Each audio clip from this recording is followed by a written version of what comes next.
Bonjour les amis présents, bonjour au deuxième cercle qui nous verra à partir de ce soir. Le cercle élargi. Le cercle élargi, absolument. Nous avons les regrets de Marceline qui a une commande à expédier avec la grève de la poste demain. Est obligée aujourd'hui de... Bon. Mais elle nous dit dans son message qu'elle nous écoutera ou nous regardera ce soir. J'ai compris que Jean-Charles était décidé à venir et puis finalement est empêché. Voilà. Anna, je n'ai pas de nouvelles. Bon, donc on va démarrer. Et on va démarrer, j'ai envie de dire comme prévu, en donnant la parole à notre ami Jean-Louis, parce que la dernière fois, il nous a fait part d'un souhait. On remonte un peu en arrière, aux prières revues, corrigées par les uns ou les autres, aux prières personnalisées ou relues et réinterprétées par les uns et les autres. Tout ceci est parti du Notre Père, pour simplement un titre de rappel. Et je vais immédiatement te donner la parole. Et tu diras toi-même tes souhaits. Voilà. Le temps. Eh bien, bonjour à tous et à toutes. En fait, j'ai réagi par rapport à la prière que nous avait donnée Marceline. Et Marceline avait réagi par rapport justement au Notre Père de José María Rodríguez Olaizola. Écoutez, c'est Dieu qui vous parle. Et donc, à cette prière du Notre Père qu'on a vue, donc ça fait déjà quelques mois, Marceline donc nous avait proposé sa propre interprétation du Notre Père. Donc en fait, merci Marceline. Donc ça remonte déjà, c'est l'an dernier. Alors, j'ai, sur cette base des interprétations des prières, je me suis permis de vous proposer en fait 3 prières. La première, elle est un petit peu longue, donc je vais vous la lire. Seigneur, nous venons vers toi les mains vides. Nous n'avons rien à t'offrir, car c'est toi qui nous as tout donné. Alors, nous voulons te dire merci pour tous les cadeaux dont tu nous as comblés. Tu nous as donné la terre à garder et cultiver. Merci pour les nuits paisibles et les cieux étoilés. Merci pour le soleil éclatant et la fraîcheur des ruisseaux. Merci pour les forêts profondes et les blés dorés. Merci pour le rugissement des lions et le chant des oiseaux. Merci pour la douceur des fruits et le sel des océans. Tu nous as donné des frères et sœurs humains à respecter et à aimer. Merci pour les couleurs et les cultures diverses de notre humanité.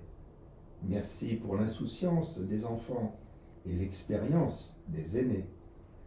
Merci pour l'inventivité des jeunes et la patience des parents. Merci pour l'amour et la tendresse partagée dans les familles et entre amis. Merci pour la solidarité et le partage.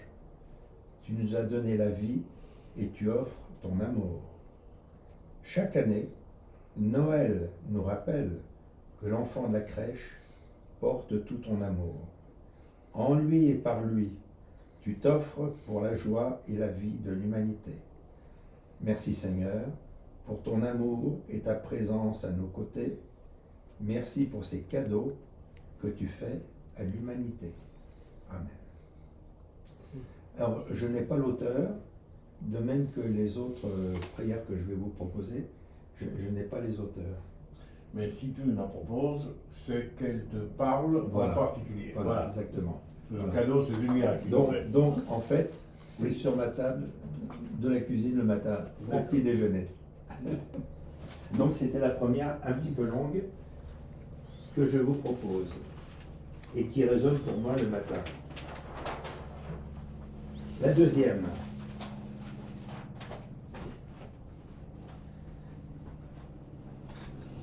Seigneur, dans le silence de ce jour naissant, je viens te demander la paix, la sagesse et la force. Je veux regarder aujourd'hui le monde avec des yeux tout remplis d'amour, être patient, compréhensif, doux et sage, voir au-delà des apparences tes enfants comme tu les vois toi-même, et ainsi ne voir que le bien en chacun. Ferme mes oreilles à toute calomnie, garde ma langue de toute malveillance, que seules les pensées qui bénissent demeurent en mon esprit, que je sois si bienveillant et si joyeux que tous ceux qui m'approchent ressentent ta présence. Revêt-moi de ta bonté, Seigneur, et que tout au long de cette journée, je révèle ta clarté. Amen. Et si je ne trahis pas, c'est toi l'auteur. Non, c'est la dernière, la plus courte. Ah. Oui. Voilà, donc là aussi, je ne... Mais bon, c'est quelque chose qui me parle. Alors, la Tu dernière... partages avec nous. Voilà, nous partageons.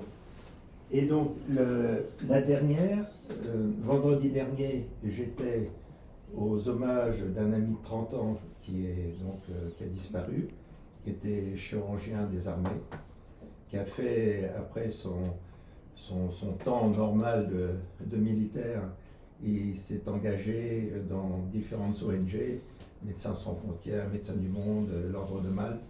Il a continué à travailler en Afrique, en Asie, et sur les dernières années, il s'est beaucoup investi au Cambodge, où il faisait venir avec notamment la Science publique de Paris et les hôpitaux civils de Lyon, des faisant fonction d'internes cambodgiens, pour, au-delà de la chirurgie, pouvoir leur donner une formation avant le retour dans le pays, au Cambodge.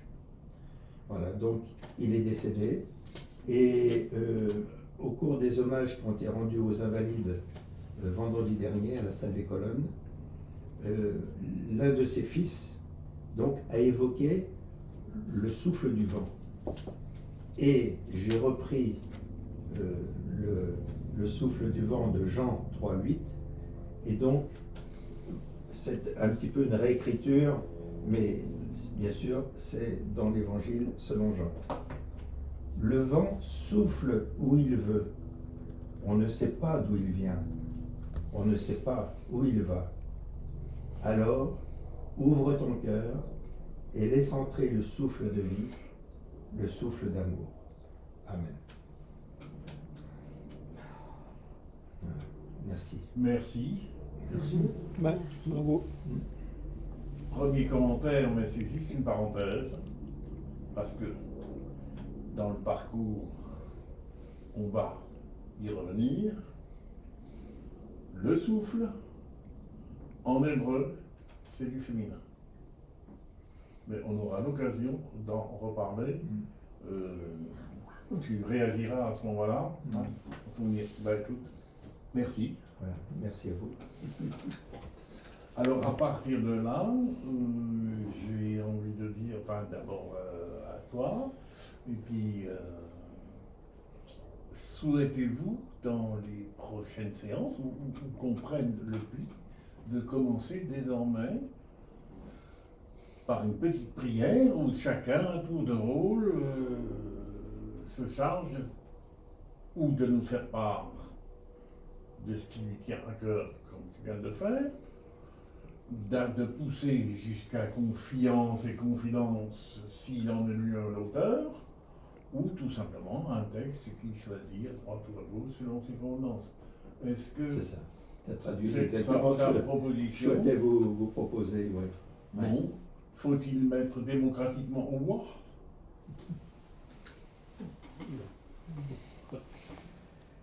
Donc, on y va? On y va. Ok. Eh ben, alors, soyons pratiques. La prochaine fois, Je fais. eh ben, voilà. Merci, voilà. Tandine. C'est pas Voilà, c'est décidé. Un homme et une Aujourd'hui, femme. je suis unique. Hein. Ben, moi, je ferai les gâteaux alors. Oui, c'est tout à fait. Tout à fait, tout à fait. Bien. Ben écoutez, on va passer, non pas à l'ordre, mais au sujet du jour. Et Blandine a commencé il y a quelques instants à nous donner sa réaction à la lecture de Françoise Héritier. À l'écoute, à l'écoute. À l'écoute, et je lui dis stop, tu vas nous redire ça à tous pour qu'on puisse l'enregistrer et que nos amis en profitent, ça fait partie du sujet du jour. Blandine, vas-y. Bonjour. J'ai toujours un peu de mal à prendre la parole, surtout que je ne suis pas quelqu'un de très très positif. Pour des histoires de santé, je me dois de pédaler tous les jours. Et sur le conseil de Bernard, c'est vrai qu'écouter rend la durée plus courte de l'exercice physique. Et donc j'ai écouté des conférences données par Madame Héritier. Et j'ai découvert une science que je ne connaissais pas et qui me gêne au demeurant. Parce que je trouve que cette femme, très intéressante au demeurant, mais elle met de côté tout ce qui fait pour moi la richesse de l'humain, à savoir l'affect, les réactions, la sensibilité, tout ça. Non, elle écarte tout ça pour regarder froidement, avec des yeux objectifs, si on peut. Et voilà, c'était ma réaction première. J'ai pas tout retenu, parce que elle a étudié pendant de nombreuses années, hein. Donc, même si elle fait une conférence d'1 heure, c'est bien concis. En gros, alors je ne sais plus si c'est 25 ou 250 000 ans en arrière, la situation était déjà comme ça. Les femmes à l'intérieur, les hommes dehors. Voilà. Et que les tâches étaient ainsi définies. Donc c'est amusant et je me dis que bon, faudra-t-il autant de temps pour qu'il y ait plus d'harmonie, hein, et plus d'échanges dehors, dedans, dedans, dehors, des hommes, des femmes, des hommes. Je sais pas. Si j'ai trouvé des petits passages intéressants, mais en ce moment j'ai un peu des soucis d'enregistrement. Et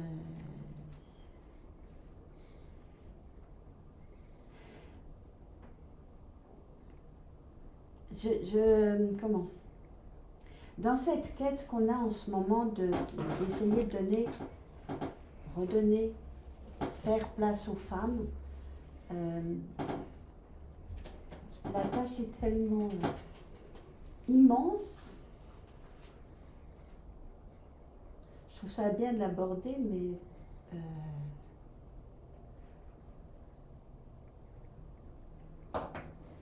je pense que ça fait partie de... C'est comme ça. On peut faire sûrement des petites modifications, mais grosso modo, je sais pas. J'ai aussi écouté avec grand bonheur plusieurs conférences sur Marie-Madeleine. Alors, Marie, dite de Magdala, et qui pose beaucoup de questions, hein. Je crois qu'il y a énormément d'écrits et d'études faites à son propos, parce que j'ai découvert qu'elle était l'apôtre des apôtres, messieurs. Hein? Marie-Madeleine, l'apôtre des apôtres. Je n'avais pas appris ça dans mon catéchisme. Et non pas des disciples. Non, des apôtres. Donc c'est donc elle la première qui a dû enseigner aux hommes, parce que c'est elle la première qui a vu le ressuscité. Ainsi je dis. Un groupe de femmes. Oui. Donc Ouais, ce que tu dis, ça écho en moi, mais c'est pas l'objet de notre recherche là. L'écho, c'est tu trouves que l'anthropologie est une science très sèche et sévère, a priori. Si je te l'avais Oui, Sans enfin, il n'y a Sans pas de place sentiment. pour les sentiments. oui, mais en même temps, est-ce que toute science ne demande pas justement une certaine mise à distance pour que tout ce qui est affectif soit, ou alors c'est d'un autre ordre, mais ne soit pas, ne vienne pas empêcher la science, l'objectivité. C'est pas ce que tu veux dire. Si, mais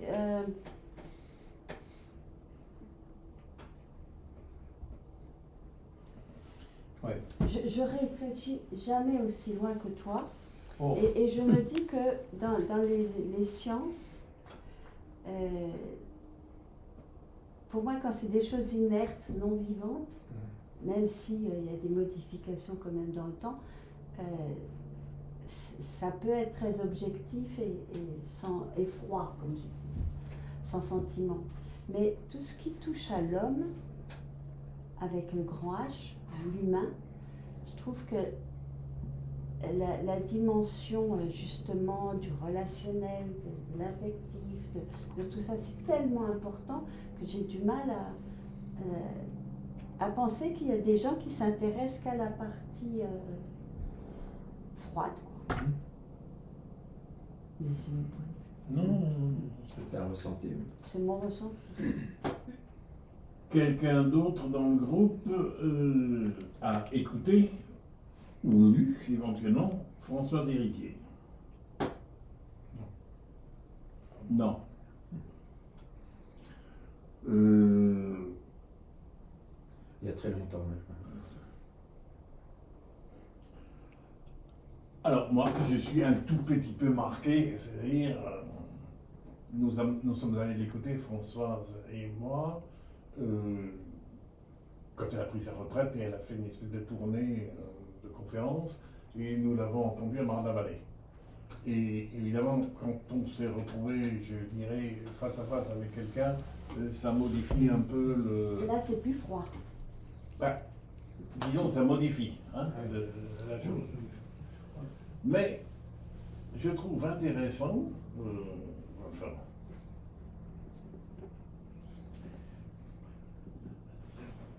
ton apport dans l'échange est de points. Parce que moi, je vais vous inciter tous à faire pareil. C'est-à-dire, bon, Anne-Marie Pelletier dans notre livre, le premier chapitre, à l'écoute de l'anthropologie. Et là, par ta réaction, je suis confirmé dans ma proposition en disant c'est formidable son livre, à condition de l'accompagner, ce que j'appelle des compléments de lecture, ou d'essais de compréhension pour le commun des mortels que nous sommes. Or, ce qui m'apparaît intéressant là-dedans, elle cite longuement Françoise Héritier, et si vous prenez YouTube, c'est quelqu'un d'incontournable.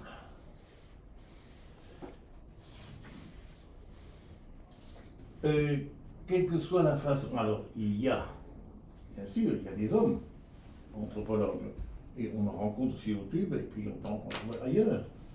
Mais elle fait date, et d'ailleurs elle raconte un tout petit peu quand même son itinéraire, c'est le produit immédiat de Lévi-Strauss, c'est-à-dire du père du structuralisme.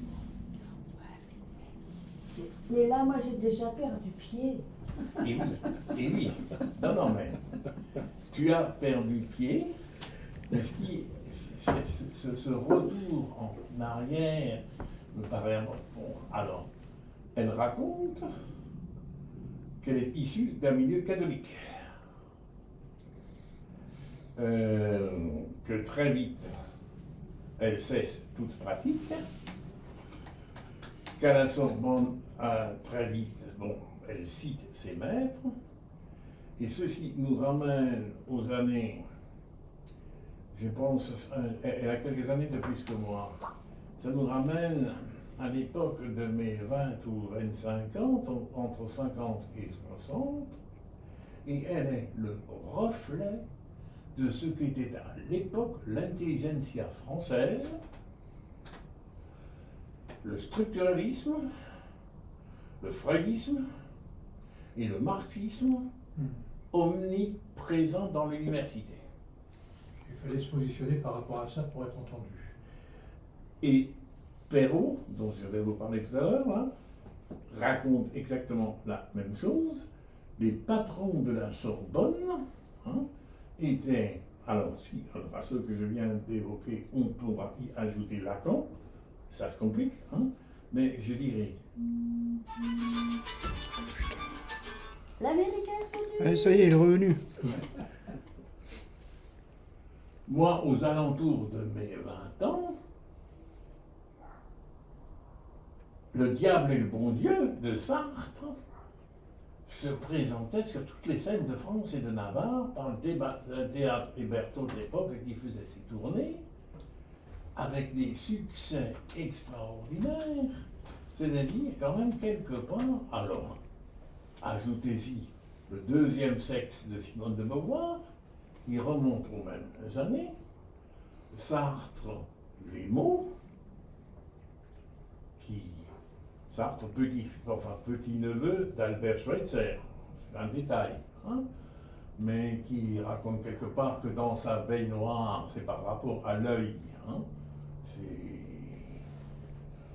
l'œil c'est une allusion aussi à Victor Hugo, l'œil qui poursuit Caïn jusque dans sa tombe, et donc Sartre voit cet œil dans sa baignoire, lui dit 3 fois merde, et à partir de là, la question de Dieu pour lui est réglée, puisque ou c'est Dieu, ou c'est Dieu, ou c'est l'homme dans sa liberté, dans l'existence. Hein? Et si Dieu est Dieu, l'homme ne peut pas être, lui fait l'expérience de son humanité, en conséquence, Dieu n'est pas. Courant marxiste, l'option du peuple, les structures, alors ça, le structuralisme y est aussi pour quelque chose, c'est-à-dire c'est la découverte que nous ne pensons pas librement par nous-mêmes, mais nous pensons selon des structures mentales qui nous sont données, ou qui nous sont données par héritage, ou toute la question de nature et culture qui était posée par là. Ou que la société a fabriqué. Voilà. Et c'est... Bon, alors, ensuite, on y ajoute la psychanalyse. Freud et dans la version française, Lacan. Ceci a commandé. Alors, j'ajoute aussi que tout ce monde a appartenu au Parti communiste. D'ailleurs, il ne s'en cache pas, sauf, je dirais que les dates de sortie varient un tout petit peu. Hein. Certains en sortent avec les procès staliniens contre les médecins juifs, à d'autres, il faut 56, c'est-à-dire la prise de l'entrée des Russes en Hongrie, et tout ce qui va se suivre, et Berlin et compagnie.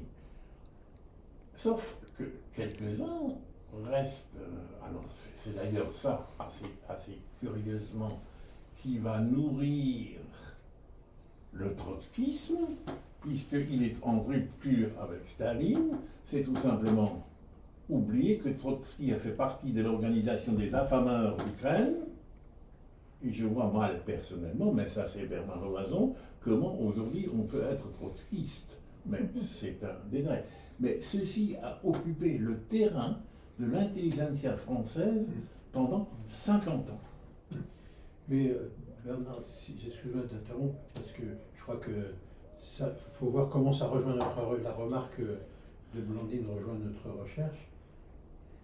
J'ai lu ce matin dans La Croix quelque chose autour des 10 ans de papauté là, de François, et entre autres, il y avait l'expression d'une théologienne africaine.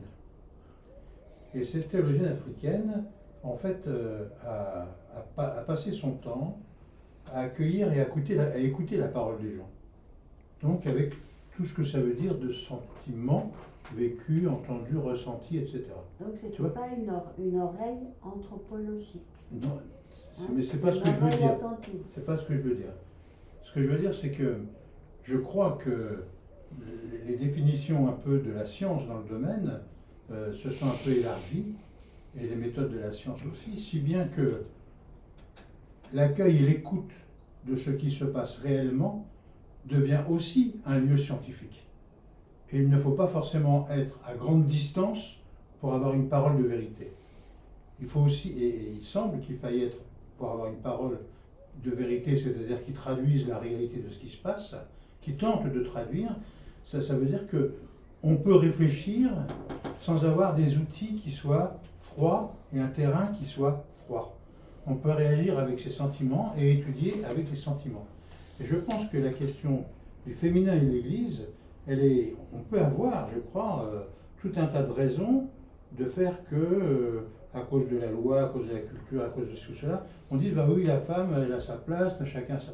Mais on peut aussi dire, aujourd'hui, qu'est-ce qui se passe et comment, théologiquement, ou même anthropologiquement, on peut justifier d'une évolution, d'une place que pourraient ou que pourront avoir les femmes dans l'Église.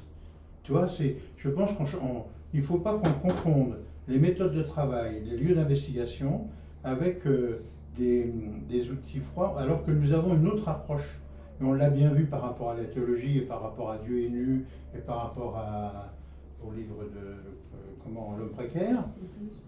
On ne s'est pas d'abord fourni des grands outils, mais on est dit, l'homme précaire, il est parti de son expérience. Quand je dis le Notre Père, qu'est-ce que je dis?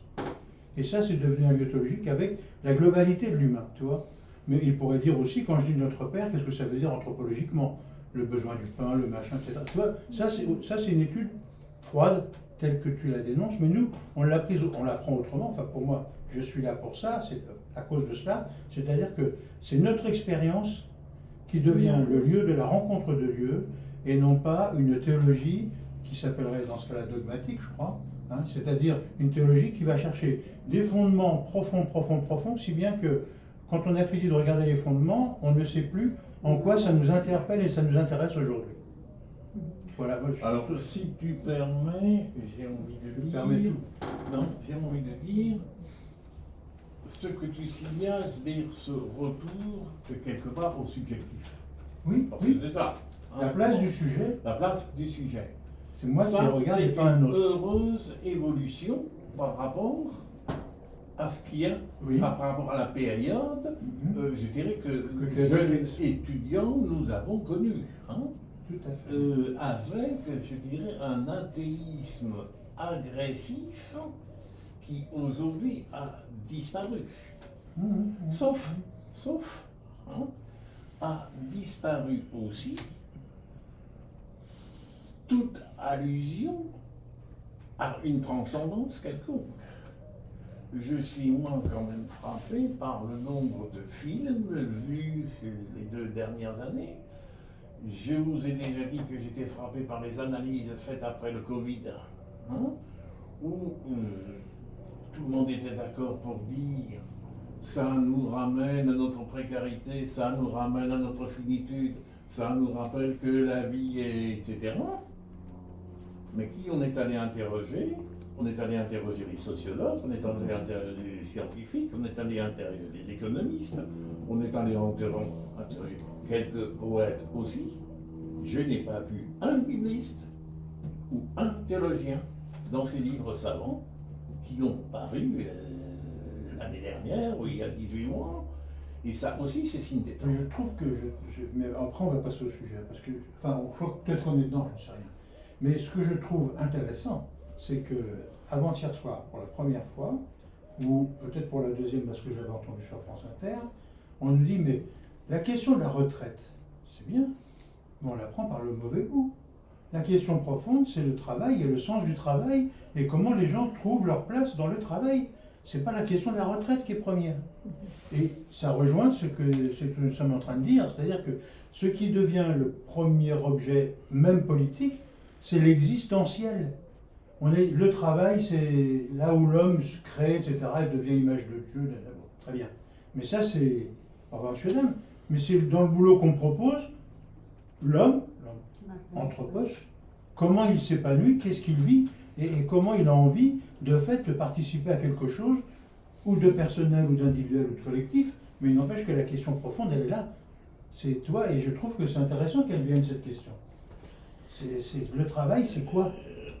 On est dans je dirais, c'est un grand mot peut-être de dire, on est dans l'histoire de la pensée, mais je dirais, ça bouge. Oui, voilà. Et ça nous rappelle, évidemment qu'on peut se bloquer, et évidemment qu'on n'a pas nécessairement la prétention non plus d'être dans le peloton de tête de tout ce qui va changer, de ce qui change, etc. Mais je dirais, la pensée statique, ou simplement conservée, c'est impossible aujourd'hui. Vous devenez des malheureux. Alors évidemment, vous pouvez vous enfermer dans votre... mais si on veut comprendre ce qui se passe autour de nous, tant soit peu, il faut faire l'effort de rentrer là-dedans. Et c'est là où je reviens encore une fois et où je dis, si nous voulons comprendre de quoi il s'agit, écoutez quand même Françoise Héritier. Elle existe aussi là, la plus belle histoire des femmes. C'est tout à fait intéressant parce que qui avons-nous en tête? Françoise Héritier, Michel Perrault, un peu moins catégorique dans la mesure où elle a eu comme maître à penser les Duby et quelques-uns encore je dirais d'oriental. Mais il reste aussi qu'à un moment donné, alors elle est issue d'un collège. Ah oui, ce qui est intéressant, c'est que Héritier comme Perrault, si je ne me trompe, tout ce monde-là a passé à un moment donné ou à un autre dans l'école de nos pères, comme notre cher président Mitterrand à l'époque. Comme fabrique d'anti-religieux ou d'athéisme, on n'a pas fait mieux. Que la référence à une certaine éducation chrétienne mais me fait doucement rigoler, parce que ce monde-là qui appartient quand même à la bourgeoisie, il ne faut pas se faire d'illusions. Les collèges religieux, ça tenait, les collèges jésuites, ça a été fréquenté. Bon, le résultat, bon. Alors, moi je dis quand même, ce qui est incontournable aujourd'hui, c'est que cette pensée-là structure la mentalité d'aujourd'hui. Et ce qui est assez extraordinaire, ce qu'il faut remarquer, c'est que une anthropologie, je ne dis pas nécessairement athée, aussi, athée, c'est dire la question de Dieu ne se pose même pas. La question de Dieu, je ne sais plus qui disait de Lévi-Strauss, donc du père du structuralisme, c'est l'homme le plus athée que j'ai jamais rencontré, dans la mesure où la question de Dieu elle n'est même pas posée. Et là, à travers les récits qu'on a, j'ai envie de dire, elle est évacuée. Aujourd'hui, on est moins agressif. Scientifiquement parlant, aujourd'hui, je trouve, moi en tout cas, qu'on devient plus modeste. Et si vous voulez vous y intéresser, prenez toutes les conférences de Cyrulnik, où l'on redécouvre justement la première importance de l'humain. Avec aujourd'hui une prise de conscience que l'humain se fabrique grâce à l'humain. Il n'y a pas de devenir à l'état d'isolement nous sommes, que nous le voulions ou non, et réécouter par exemple sur Unique, sur YouTube, l'importance des premiers 1000 jours dans la vie d'un enfant. Avec toute la part qu'il hérite de ce que sa mère vit pendant sa grossesse, au niveau stress, au niveau etc., au niveau maltraitance éventuellement, comme tout ceci influe sur la construction. Alors moi je ne suis pas assez scientifique pour pouvoir vous donner le vocabulaire, il faut écouter Cyril Nick là-dedans, mais moi je trouve qu'on a un retour au contraire vers le sujet qui justement a été absent un tout petit peu derrière une pseudo-science qui savait tout et qui avait le dernier mot sur tout. Et aujourd'hui quand même, je trouve qu'on redevient un peu plus modeste. Sauf évidemment que là, on est quand même engagé dans un combat. Bon, alors, Françoise Héritier dit, aussi loin que j'étudie, la structure dominante, c'est le patriarcat. Les femmes sont absentes d'eux. Hein. En tout cas, elles n'ont jamais le pouvoir. Notre rabbin faisait déjà allusion à ça en disant absence de savoir, absence de pouvoir. Hein. Et on trouve dans la structure religieuse. Et ce sont quand même, je dirais, ces courants de pensée qui, aujourd'hui encore, nous présentent, par exemple, j'ai dit, et combien de fois répété, que ce sont les monothéismes qui ont créé la violence. Moi, je demande à tous ces gens-là de relire la guerre du Péloponnèse, qui raconte toutes les horreurs de la guerre entre Sparte et Athéniens, et pourtant aussi bien Sparte qu'Athènes étaient plutôt polythéistes que monothéistes. Hein? Alors que, or, ce sont des choses qui aujourd'hui passent à la télé. Ça va de soi. Et c'est aussi cette lecture un peu, hein, je dirais, qui fait que ce qui est religieux et ce qui vient du monothéisme ne peut être que pour des femmes qu'oppression. C'est inscrit dans les mentalités. Et je te donne la parole dessus. Et je me demande quelque part s'il n'y a pas une dose, je dirais, rajoutée dans le contexte français, où on est anticlérical, je dirais, par vocation. Moi, le travail que ça me fait faire m'a ramené à Moltmann, que j'avais, quelqu'un qui m'a beaucoup marqué, on aura l'occasion d'en reparler. Mais c'est dans Moltmann que j'ai repêché l'histoire, par Elisabeth Moltmann d'ailleurs, la relecture de la figure de Marie-Madeleine. Est-ce que vous l'avez lu? Oui. Ah oui, il y a longtemps. Ça fait partie des choses que j'ai pris le temps de lire. Hein? Et qui va la peine. Des fois, des fois, j'ai l'impression d'être un très mauvais élève, parce que tout ce que tu nous envoies, je dis tiens, c'est intéressant, je ne prends pas le temps d'aller y voir, ou c'est parce que je n'ai pas l'intérêt immédiat d'aller y voir, mais après je viens, j'ai l'impression d'être un mauvais élève qui n'a pas fait tous ses devoirs. Alors, ça m'ennuie un peu parce que si tu veux, enfin, ça. tu me donnes l'occasion de dire des choses. C'est les 10 pages. C'est-à-dire que, pour ma part, je ne me sens pas, sans doute, autant impliqué dans la recherche que tu ne peux l'être au plus profond. Et pour moi, la question religieuse, pour moi, Dieu existe, je vais te rassurer. Mais après, Ouais, c'est sûr. moi, je peux en avoir quelques certitudes, mais t'es sûr, ça veut dire autre chose encore. Mais si je te permets de dire ça, si tu me dis le Dieu de Jésus-Christ. Si tu me dis tout court, Dieu existe, J'ai mes des doutes. Parce que Le derrière travail- mon oui, Dieu, oui. tu le sais aussi bien, mais là-dessus on est Et- d'accord que tu peux mettre n'importe quoi. C'est lequel? C'est lequel? Et lequel de Jésus? Tu me Effectivement. permets justement, tu as bien fait de revenir, de dire avec clarté la question que je voulais te poser quand même.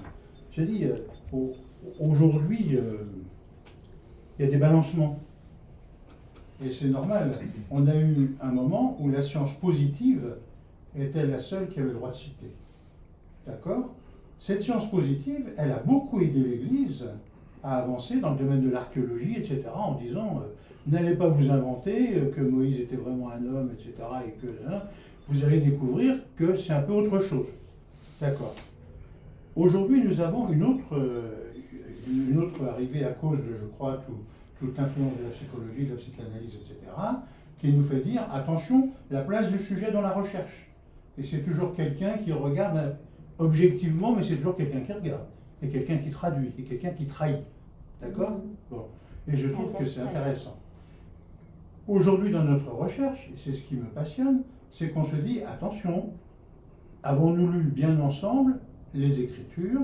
Avons-nous regardé exactement ce qu'il y avait dedans, au point que scientifiquement, grâce à ce que nous connaissons, de la culture juive, de ceci, de cela, on pourrait dire les textes peuvent être interprétés autrement et peuvent être source de rénovation de nos églises.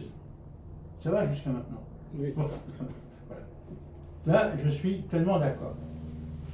Qu'on dise qu'aujourd'hui, d'ailleurs Cyrulnik le dit bien, le spirituel est la dimension plus métaphysique, c'est-à-dire plus loin que la physique, plus loin que ce que l'on voit et que ce que l'on touche.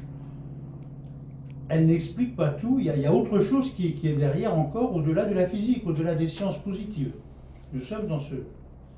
Et je l'ai dit plusieurs fois, au moins je me rappelle au moins d'une fois, j'ai dit attention, ne critiquons pas nos pères qui nous ont instruits avec ce courant plutôt positiviste et qui a permis de se rallier souvent à des dynamiques objectives et qui font que les églises se situent par rapport à telle ou telle dynamique, par rapport à autre. Aujourd'hui, nous avons une grande influence du sujet. Et le sujet fait que d'un seul coup, l'homme va se retrouver face à lui-même, dans des lieux de partage qu'il faudra sûrement identifier pour les structurer, mais tout peut devenir du subjectivisme et on dit le Dieu de Jésus-Christ, oui, toi tu crois en celui-là, moi je crois en celui-là, mais est-ce qu'ils ont quelque chose de commun ensemble? Et ça va poser une autre question. Parce que l'influence positiviste, si je peux dire, a eu ses méfaits, mais l'influence plus subjectiviste va aussi sans doute avoir ses effets. Et je pense que les craintes de nos églises, c'est sûrement de dire, attention, chacun va croire ce qu'il veut, mais le vrai Jésus-Christ, il est où? Et on va retrouver encore une autre manière de dire, mais mettons-nous quand même d'accord pour dire, mais Jésus-Christ, c'est qui? C'est pour ça, quand tu me dis à qui tu crois, c'est le Dieu de Jésus-Christ, sûr. Mais je renvoie à notre ami Sylvain en disant, pour des raisons d'ailleurs qui sont objectives, on n'a pas la même approche, ou on n'a plus la même approche, parce que nos institutions nous ont conduits sur des chemins qui sont un peu différents. Je m'excuse d'avoir été un peu long. Mais l'intérêt en réalité de l'intervention de l'anthropologie, de la psychologie, de la psychiatrie, enfin des sciences qui vont dans les sciences de l'esprit pour bien comprendre les choses, n'ont qu'un intérêt, c'est de nous permettre d'avoir un éclairage, je mets des guillemets, mais je dis correct, des Écritures. Puisque, et puis c'est là où pendant des années, on a eu cette compréhension et cette lecture patriarcale qui a été imposée de fait. Ou qui s'est imposée. Ou qui s'imposait. Et aujourd'hui, on s'aperçoit qu'effectivement, avec l'apport des différents auteurs féminins, qui nous ont aidés en quelque sorte pour avoir une autre façon de relire les textes. Et ça, c'est fondamental, parce que y a des choses quand même qui sont révélatrices, qui nous parlent du fait que si on nous dit dans un texte de l'Évangile, pour une fois, on met une femme en avant. En l'occurrence, notre Marie des Magdala, duchesse avant l'heure, puisque elle, la référence, c'est sa ville, hein. C'est pas son propre nom. Hein. On la reconnaît bien parce qu'on sait le lieu où elle vient, donc de, avec la particule. Ceci dit, l'idée c'est que pour moi, je tiens certaines choses pour vraies.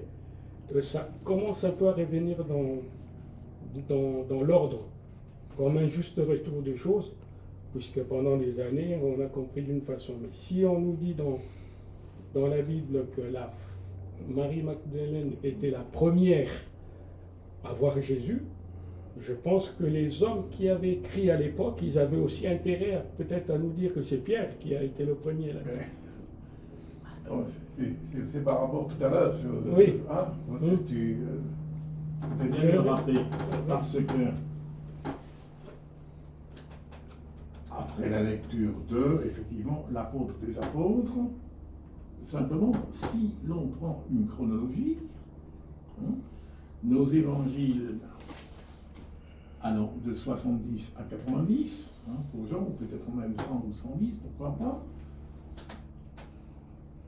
20 ans après les événements, quand Paul écrit aux Corinthiens, il leur dit « Je vous ai transmis ce que j'ai moi-même reçu. » À savoir, il est mort, il a été relevé mort, et s'est montré à Pierre, aux 12, on a une liste officielle, 20 ans après les événements, là, Marie-Madeleine a disparu. Donc là, c'est quand même tout à fait. Hein. Moi, je suis d'accord que Paul, c'est plus compliqué que ça n'a l'air. On ne faut pas faire de l'anti-Paul. Mais en même temps, c'est aussi révélateur d'eux. On a, nous dit-on, le premier credo. Et Paul dit bien, c'est pas moi. Je vous ai transmis ce que moi-même j'ai reçu. Et en même temps, tu vois, je trouve que, moi j'aime beaucoup la manière d'aborder la question de Sylvain, parce que pourquoi cette recherche elle est intéressante? Il y a bien sûr l'aspect culturel. Disons, je suis un savant, je connais des choses, je peux vous démontrer que ça, c'est sûr. Bon. Et après, il y a l'aspect fondation, ça nous aide à fonder quelque chose. À fonder quoi? À fonder notre acte de foi. Mais ce que je retiens surtout pour moi de nos échanges, c'est que ça m'aide pour éclairer ma propre vie et pour me projeter dans ma propre vie. Et je ne suis pas un théologien, un bibliste ou un savant qui veut savoir. Je veux surtout avoir à portée de main des études qui me permettent de dire, tu sais, quand tu crois ça, ça rejoint bien toute cette vie qui t'a précédé et que toi, tu peux mener encore librement à ta manière. Et si dans le temps, il y a des questions qui se sont posées sur ceci ou sur cela, aujourd'hui, la question des femmes dans l'Église se pose. Les savants, qu'est-ce qu'ils disent? Et toi, qu'est-ce que tu retiens qui va te permettre de continuer ton chemin avec ces questions-là? Là, j'ajoute quand même de revenir à cette chronologie. C'est là où nos évangiles sont la grande mise au point. Hein, parce que les évangiles viennent réagir un tout petit peu, c'est-à-dire en fait, c'est la mémoire des témoins, non pas au sens journalistique, mais de ce qu'ils ont retenu de leur expérience de vie. Et là, je dis, Buise nous a séduit à lire autrement l'évangile, c'est pas tout à fait par hasard, parce qu'il revient bien à cette lecture-là, je dirais expérimentale. Et dans leur mémoire, qu'est-ce qui prime? C'est le comportement de l'homme Jésus de Nazareth vis-à-vis de, alors, les femmes, les enfants, les pauvres, c'est-à-dire de tout un monde négligé ou tenu pour insignifiant par l'aristocratie de l'époque, y compris l'aristocratie sacerdotale, hein, dans le cadre juridique. Et politique. Et politique, et au combien. Et c'est là où je dis,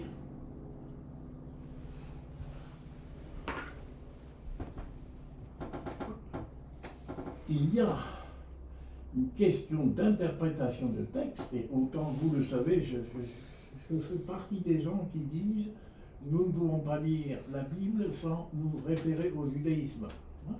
Ce sont tout ce que nous appelons l'Ancien Testament, mais qui est en fait la Bible hébraïque, appartient d'abord aux Juifs, et pour la lire ou la relire, il faut passer par leur lecture. C'est la base. Mais la limite que je mets à toute cette spéculation talmudique, c'est que dans le christianisme, nous ne sommes pas confrontés à un texte et à l'interprétation d'un texte.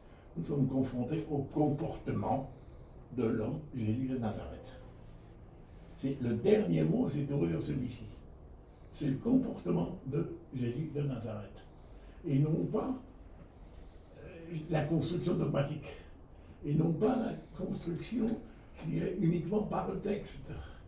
Parce que là aussi, c'est une tendance de dire Jésus est le produit, oui, de l'attente messianique, entre guillemets,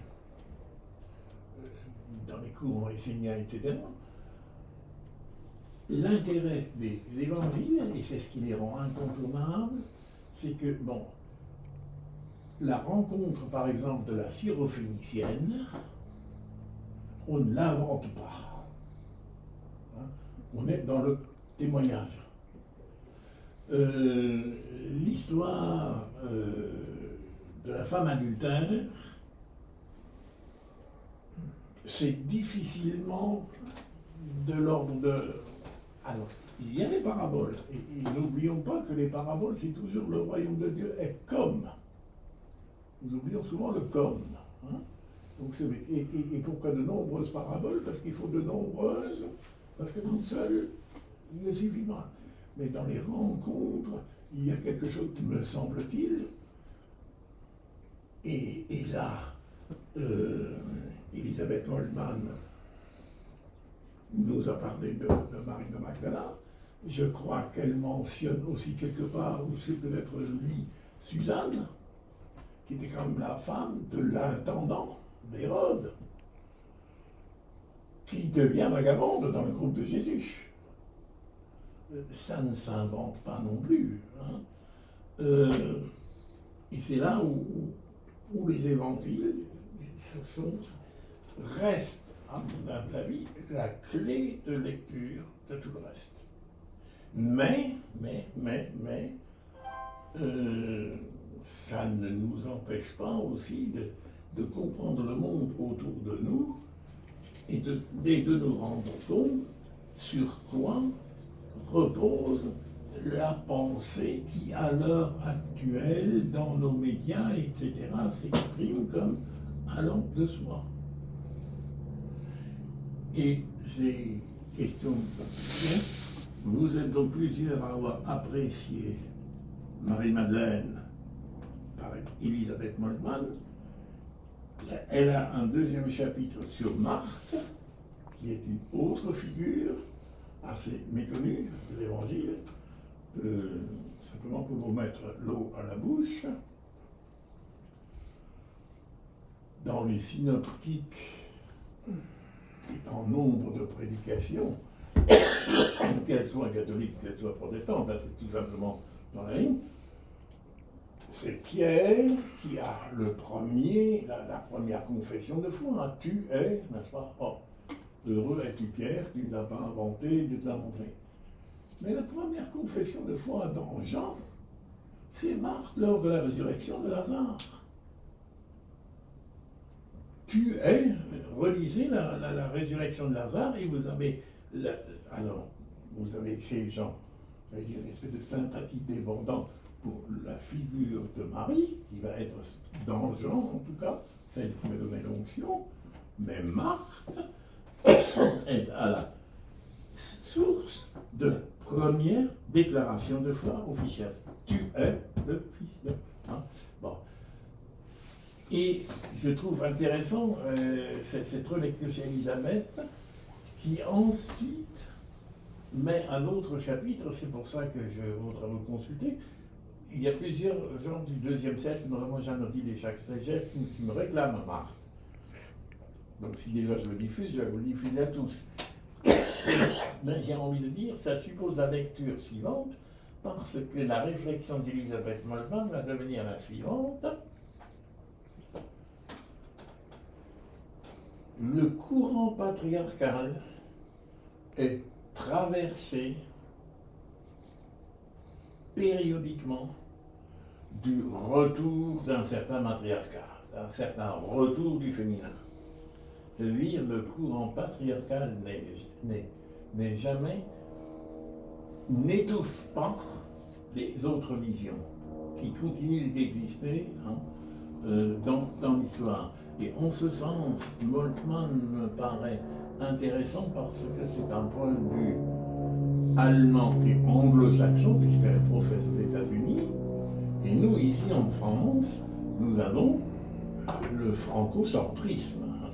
En dehors, nous sommes quelque part, malgré tout, la nation messianique, lumière des nations. Écoutez les discours, c'est la France qui illumine le monde. Nous avons des leçons à donner à tout le monde, sauf que pour les recevoir, c'est autre chose. Et les pensées anglo-saxonnes, y compris sur le plan théorique, me semble-t-il, indispensables.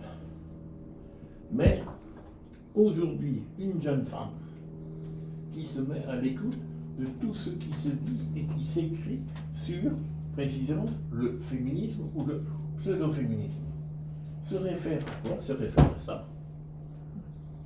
Et là-dedans, il y en a une, à la fois la plus sympathique, mais aussi la plus terrible, et d'ailleurs, elle va le dire, c'est Sylviane Agacinski, Madame de Bâle. Non, Madame Jospin. Et moi, je dis chapeau pour le boulot qu'elle a fait. Ce serait une bonne chose que les théologiens, je vais vous montrer. Là où je suis d'accord avec ce que tu as avancé, là, c'est le fait que, je ne sais pas si tu en as parlé la dernière fois ou quand j'étais encore aux États-Unis, donc l'idée que le féminisme est de combat, c'est celui-là que moi je regarde un peu à distance. Moi, ce qui m'intéresse, c'est à partir du moment où ça nous permet de bien comprendre les Écritures, de bien lire les textes et d'avoir le bon éclairage. En ce moment-là, j'ai dit OK, parce que, bon, effectivement, il y a des interprétations, on a toujours eu des problématiques à ce niveau-là, où on comprenait les textes vraiment. Alors, il y a beaucoup d'exemples où des fois on se demande si l'interprétation, ça vient d'où. On a souvent des surprises des fois quand on écoute certains sermons, certaines prédications, on dit mais qu'est-ce qu'on veut dire par là? Donc moi vraiment l'intérêt c'est qu'on puisse comprendre. Donc ce que je voulais vous montrer, c'est donc Agacinski, métaphysique des sexes, et vous allez comprendre tout de suite, bon, autant le chapitre 2 est vers une métaphysique des chrétiennes, des codeurs. voilà, mais le chapitre, voilà, non, le chapitre précédent, à l'écoute de l'anthropologie, et le chapitre suivant C'est qui devient va me donner une petite répétition en privé. devient vers une métaphysique des sexes. Or, ce titre, cette métaphysique, c'est en fait le livre d'Agacinski. Et je peux vous dire qu'elle a fait un boulot au niveau exégèse que peu de théologiens, ou disons de chrétiens font. Elle m'oblige, moi, de tout, et elle aussi fait cette histoire du côté patriarcal jusqu'à, mais ça on aura l'occasion d'en reparler, nous parler d'une trinité masculine. Et effectivement, en bon français, père est masculin, Fils est masculin et l'esprit Le spiritus Saint-Esprit. est masculin, d'où ma remarque de tout à l'heure. N'oublions pas. La roi. Et oui, et qu'il y a, y compris dans ce patriarcal, qu'il y a toujours une dimension à redécouvrir. Et aussi, elle a aussi toute une analyse du monothéisme, c'est-à-dire de l'unité de Dieu, et dans combien de cantiques nous la chantons. Et finalement, ça aboutira à la question que Moltmann va poser, mais chaque chose en son temps. Un Dieu hiérarchique, tu es le roi, tu es le juge, tu es le chef, ou un Dieu communion. Je trouve que c'est marrant parce que je voudrais à tout prix qu'on revienne à notre recherche, mais peut-être qu'on n'en est pas loin et que je ne vois pas les liens. Mais je trouve que ce qui est intéressant, c'est que patriarcat et matriarcat, ça fait référence à la place de l'homme ou de la femme dans la famille. Hein? Or, aujourd'hui, la question qui se pose pour nous, elle devient aussi la question de comment situer l'homme et la femme dans les familles qui vivent autrement que les modèles que nous enseignent les églises. Est-ce que nous allons être accueillants à ce qui se vit, parce que la vie, elle précède les idées. D'accord? Ça, c'est une question. Et je trouve que patriarcat et matriarcat, c'est encore une manière de poser des questions en termes de pouvoir. On a déjà vu que cette question-là, elle traversait tout, quoi. On retrouve là encore la question du pouvoir par rapport aux femmes, etc. Mais ça, c'est pas une découverte, ça fait longtemps qu'on le sait. Il faudrait regarder de plus près, d'ailleurs. Mais qui tient les comptes? Et je trouve que notre recherche, en fait, elle est sur le positionnement de chacun à travers l'institution et à travers nos relations les plus communes, quoi. Enfin, moi, je sais que le début de notre recherche sur la femme me fait dire, Jean-Philippe, fondamentalement, tu es quand même habité par quelque chose que tu n'as peut-être pas identifié, mais qui fait que la femme, tu fais attention, mais c'est un peu par politesse des fois. Non, politesse. C'est la nuance. Et je me dis, mais finalement, comment dans la fraternité qu'on vit en Église, on pose la question de la femme sans qu'elle soit d'abord une question de pouvoir. Du genre, il n'y a que des hommes qui interviennent dans la liturgie, là, il faut bien qu'on mette une femme, quoi. Donc d'un seul coup, on l'envoie faire une lecture. Tu vois? Oui, Par défaut, quoi. oui. Par défaut, bah oui. Ouais. Oui, non, mais blague à part, en fait. Voilà. Imagine, hein, des siècles par défaut. Tu te rends compte? Et t'es porteuse de tout ça, tu te rends compte? Je suis le seul spécimen, là. La prochaine fois, il faut convoquer les femmes. Mais c'est nous les hommes qui les convoquerons parce qu'on choisira quelle femme. C'est encore compliqué. Mais alors, comment est-ce qu'on partage notre foi? Parce que quand même, c'est ça le plus important. Fils, eh. garde ta question, Oui. tu vois, mais simplement D'être là, hein, parce qu'elle est bien. pour finir avec la remarque de Jean-Philippe, de reposer cette question, je dirais qu'on va appeler de la conjugalité, c'est Ou de la nuptialité. ou de la nuptialité, c'est la deuxième Tu vois que partie. j'ai bien lu quand même. Hein, c'est la deuxième partie du livre. Car justement, est-ce que la relation homme-dieu, homme ou femme,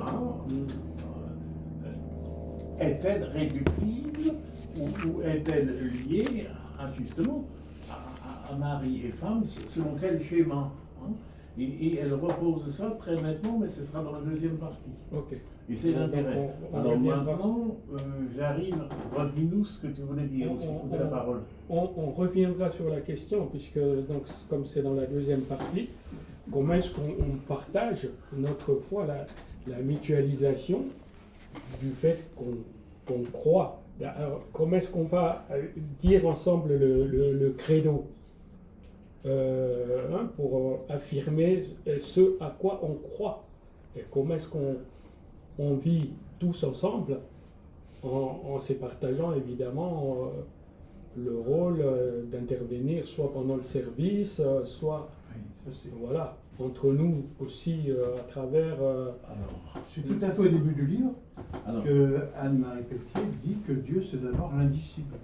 C'est-à-dire que chacun a sans doute quelque chose d'original à apporter concernant Dieu, et les femmes ont sans doute aussi une manière originale d'apporter un acte de foi. Tu vois, et à quoi sommes-nous attentifs nous les hommes, pardon, à quoi sommes-nous attentifs dans ce que dit la femme, autrement qu'en termes de pouvoir, qui est toujours un terme réducteur, comment chacun accueille l'identité de l'autre.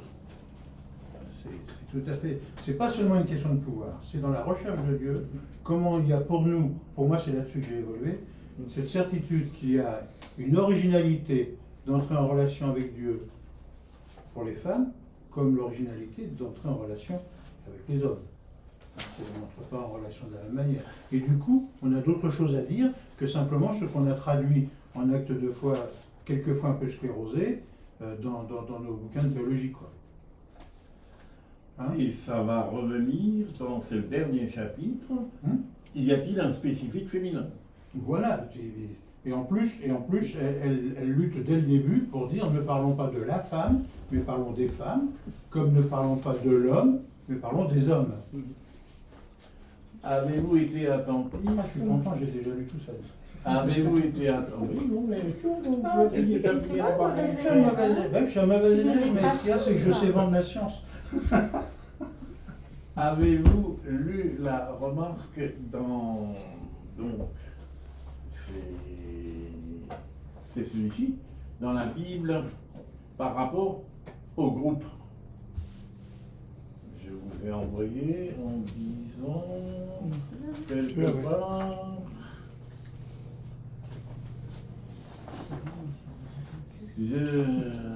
Si t'as du mal à retrouver Même le à vraie papier, mais j'ai le doigt à moi surprise, pour- même à vraie surprise, c'était la redécouverte de son épilogue et surtout sa recommandation finale, page 171 du livre. Alors, je C'est vous dans, donne... c'est dans le sexe et nous, c'est ça? Oui, c'est ça.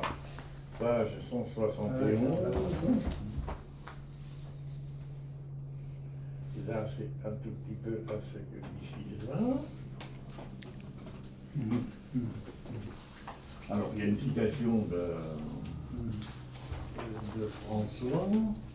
Ah oui, tout ça. Voilà. Apparaît, La Parisie exprime libérer la parole. Il faut le dire et le redire, nous avons en quelques dizaines d'années changé de monde. Ça, c'est. Oui. Ça, Ça, je c'est trouve vrai. que. ça, Non seulement en matière de liberté des mœurs, comme nous en avons parlé au seuil de ce livre, mais aussi pour ce qui concerne le rapport à la loi. Nous nous contentions globalement d'injonctions extérieures qui n'avaient pas d'autre légitimité que celle de l'autorité qui les énonçait, en l'occurrence nos parents, nos professeurs, nos prêtres, nos hommes politiques. Moi, j'ai le souvenir de ma mère qui, sur certaines discussions poussées dans ça, c'est la référence suprême pour elle, était notre Père, et là elle faisait allusion au Léonard, au Léonard allemand, notre Père nous a dit. Et c'était... Aujourd'hui, nos enfants et petits-enfants n'obéissent plus purement et simplement à une consigne si elle n'est pas un minimum expliquée, fondée aux besoins négociés. Bien sûr, il peut y avoir de l'excès dans cette évolution, mais c'est notre monde, notre culture, nous y vivons, nous en sommes partie prenante, que nous le voulions ou non, et donc même si nous la critiquons, nous devons avancer avec. C'est une des raisons qui fait que les injonctions magistérielles ne peuvent plus être entendues et suivies pour la simple seule raison qu'elles viennent du magistère. Alors, je vous ferai grâce à la suite, mais enfin, ça c'est sûr de nous. C'est pourquoi nous avons besoin d'espace de parole, sans acteurs en position de surplomb, sans cléricalisme, où puisse se dire sans fausse honte, mais sans excès non plus, ce qui fait le quotidien de nos vies en matière d'affectivité et de sexualité. Car s'il y a bien des interdits, nous l'avons vu, il y a surtout des parcours plus ou moins heureux, vécus par des personnes singulières qui cherchent à vivre bien et qui s'inscrivent dans une histoire, une famille, une communauté, une société. C'est là que bat la vie des gens et c'est là, dans le dialogue, que se trouve le complément indispensable et même, à mon sens, préalable à tout conseil. Chapeau, hein, enfin c'est... Je l'ai lu. C'est ça. Et je relis avec quoi et comment. Et il est clair par rapport à le monde n'est plus. Il nous faut aux uns et aux autres des lieux où nous pouvons nous dire, non pas ce qu'il faut penser là-dessus, mais comment on survit. Ouais, puis je crois que ce sont des lieux où on vérifie la vérité de nos vies par rapport à ce que l'on croit. C'est les maisonnées. Les maisonnées. C'est les maisonnées. Ça là-dessus, et je pense que pour les catholiques, l'expérience du pape quand il était archevêque de Rio, je crois, en Argentine en tout cas, quand il était archevêque là-bas, c'est l'expérience des chrétiens de là-bas qui fait que, il dit, vous n'avez plus d'église, mais attendez, vous n'avez plus d'église, mais si vous n'avez plus d'église, vous avez encore un garage, réunissez-vous dans le garage. C'est vraiment... Et mon succès, je t'ai raconté ça, je vais détendre un peu l'atmosphère parce que là, tu nous as un peu tendu le père. Ah. Ah, c'est vrai. Excuse-moi, j'ai pas été délégué syndical, mais je le fais la part. Ouais, si tu veux, tremblement de terre en Turquie. Celui qui m'a succédé, l'un de mes successeurs à Chelles, je le rencontre à l'occasion d'un enterrement, très bien, une dame portugaise qui avait beaucoup fait pour la paroisse, pour les liens entre les peuples. Hein. Bon, c'était pas si simple que ça à l'époque. Bon. Et alors, le gars, peut-être que c'est là qu'on voulait l'envoyer, j'en sais rien, mais enfin bon, on le fait quitter Chelles, il va sur le diocèse de Paris. Diocèse de Paris, on apprend que de fait, on allait le mettre plutôt au service des migrants. D'accord, service des migrants, très bien, je trouve que c'est extraordinaire. Tu le connais, c'est... non Philippe, bon, peu importe. Ah, le dernier en date? Le dernier en date, oui. Oui. Oui. Donc, très bien, très bien. Il prend contact là-bas, il allait en Turquie, etc. Catastrophe, le séisme. Je parlais avec lui ce jour-là, je dis, mais tu ne devais pas aller en Turquie ces jours-ci là? Si, je devais partir aujourd'hui, mais il n'y a plus de terrain d'aviation, il n'y a plus rien. Il dit, mais tu te rends compte? Il n'y a même plus une église chrétienne là-bas. Il n'y a plus d'église, il n'y a plus de bâtiment. Il n'y a plus de bâtiment. Je dis, mais écoute, Philippe, plus de bâtiment, il n'y a plus de bâtiment, il y a encore des chrétiens. L'essentiel, c'est qu'il y a des chrétiens quand même. Mais tu vois, l'obsession du lieu qui rassemble. Et non pas des gens qui se rassemblent. Ouais, très bien. Tu vois, c'est terrible ça comme mentalité, je trouve. Alors je l'ai un peu secoué sur ses bases, mais je crois qu'il a été secoué, mais il ne s'est pas rendu compte du pourquoi. C'est lui qui a vu qu'il y avait une question qui se passait, mais il n'a pas vu laquelle, quoi. C'est terrible, hein. Et il est plus jeune que moi. Hein. Il est plus jeune, il est moins vieux. En citant l'exemple que tu nous cites, ça me ramène à un malaise dont j'ai pas encore pu parler au pasteur, hein, d'où tu sais. Nous prions parce qu'en Afghanistan, c'est le pays le moins tolérant vis-à-vis des chrétiens. Ça, c'est certainement quelques évangélistes américains qui ont essayé de. Hein. Or, déjà, je peux vous dire qu'en 1976, vous entriez en Afghanistan, il y avait déjà un panneau. Ici se trouve le pays du véritable islam. C'est pas tout à fait neuf non plus. Mais et les femmes afghanes, merde, je veux bien prier. Alors, d'ailleurs, je suis on veut dire, prions aussi pour les femmes afghanes, hein, et pas uniquement pour les pauvres catéchistes qui se sont, etc. On est dans le même sujet. Oui, il y a des bâtiments qui ont... C'est terrible, ces histoires-là. C'est vraiment, enfin, et je trouve que on retrouve, enfin, la vôtre, je sais pas. Je trouve que mon Église ne retrouvera force de vie que si on se met à l'écoute de ce que dit le peuple de sa foi, parce que c'est lui qui le vit. Le peuple, c'est nous. C'est le peuple qui le vit au jour le jour et qui est plus à même dans sa pratique d'élaborer déjà une pratique de comportement, hein, comme tu disais par rapport à Jésus. C'est ce comportement et cette pratique qui feront que des gens vont dire mais ce qu'ils vivent c'est intéressant et j'ai envie d'aller y voir. C'est pas d'abord un acte de foi qu'on va coller des petites étiquettes Jésus t'aime. Moi je veux bien que Jésus t'aime, mais tu sais qu'on voit sur les poteaux. Moi je veux bien, c'est gentil, mais en même temps c'est comment tu me le montres que Jésus m'aime. Hein, ça passe par où chez toi ça? C'est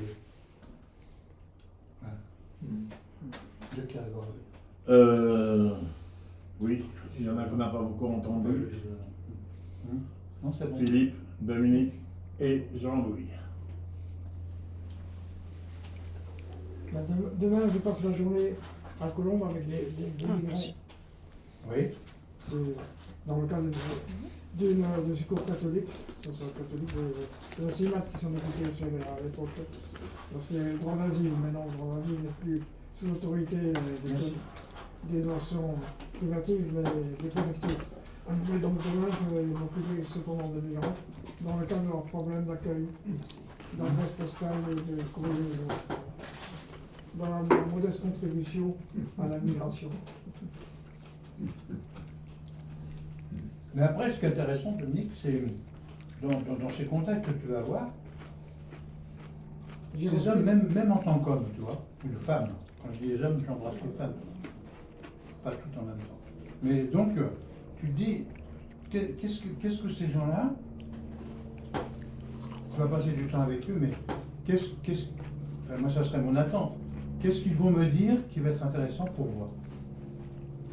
Tu vois, c'est comment on est prêt à faire que l'autre parle, et non pas que l'autre écoute.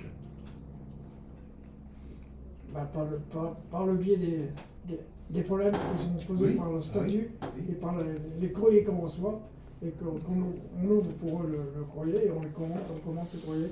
Si j'ai une demande sociale, demande juridique, fiscale ou autre. Donc c'est une occasion d'échange avec eux. Leur parcours de vie. C'est un bon prétexte, entre guillemets, de parler avec eux. Hein, c'est un bon support. C'est un prétexte utile. J'ai découvert ça. Je faisais ça il y a bien longtemps et j'avais arrêté pour des raisons diverses.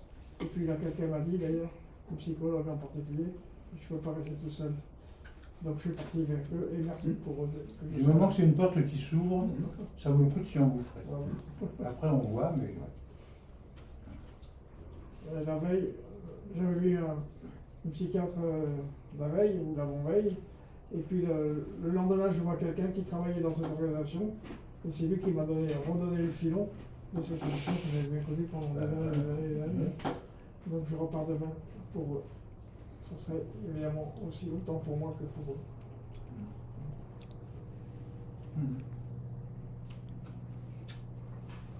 Tu peux peut-être nous dire un tout petit mot sur ce qui t'a quand même pas mal secoué, le Bengali dont tu t'es occupé et qui se retrouve en tôle.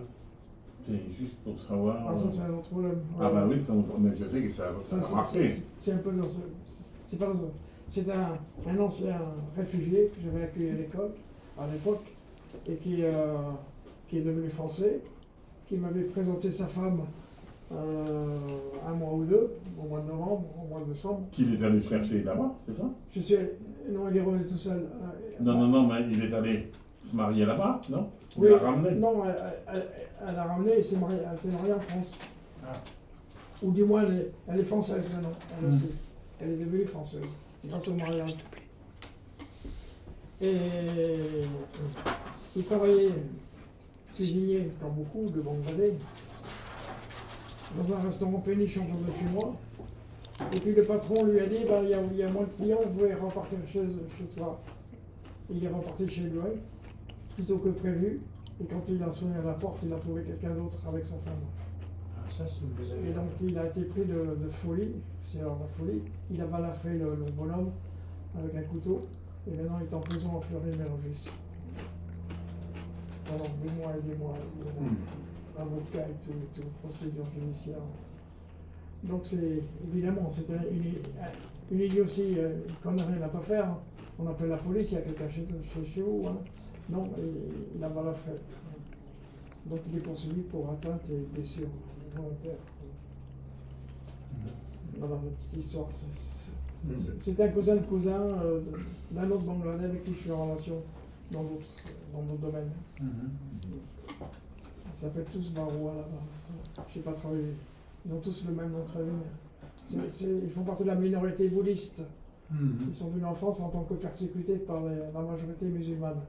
Et aujourd'hui, c'est le contraire. Il y a eu aussi il y a moins de bouddhistes à Colombe, là où vous avez, et maintenant c'est surtout des Bangladais musulmans qui viennent pour des raisons de persécution ou d'exil. Peu importe les raisons. Voilà avec qui je vis, en particulier depuis la semaine dernière, que j'ai Écoute, découvert c'est bien. par hasard qu'il y aura longtemps de relation grâce au ciel. C'est le pain quotidien de la rencontre. Ouais.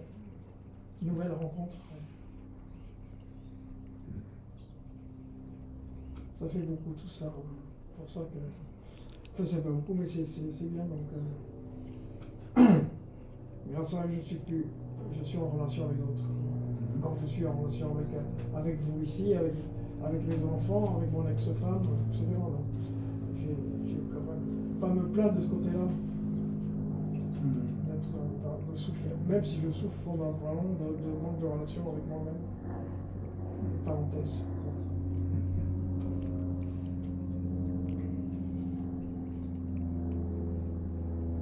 Voilà ce que je peux vous dire aujourd'hui. Tu m'as dit quand même que tu lisais le livre précédent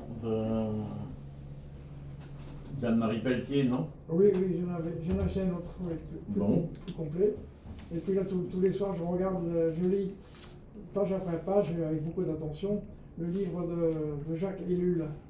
L'un des nombreux livres de Jacques Ellul, de l'Église réformée de France, sur le rôle de la cité dans l'Église. Dans l'Église, par l'Église en général. Point de vue religieux et l'opposition du Christ en particulier à Jérusalem. Jérusalem qui est le symbole de la ville dans toute son horreur. Aurait pu écrire Jacques Ellul.